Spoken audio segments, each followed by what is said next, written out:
आपल्या जिल्हा परिषद प्राथमिक केंद्र शाळा येवती येथे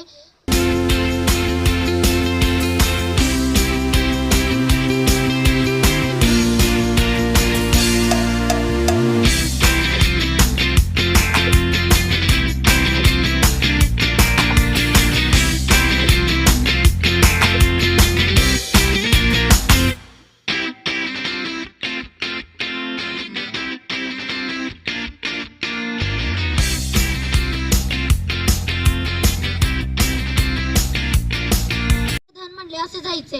ज्या घरात मुलगी जन्मले त्या घरात परकधन असे म्हणले जायचे.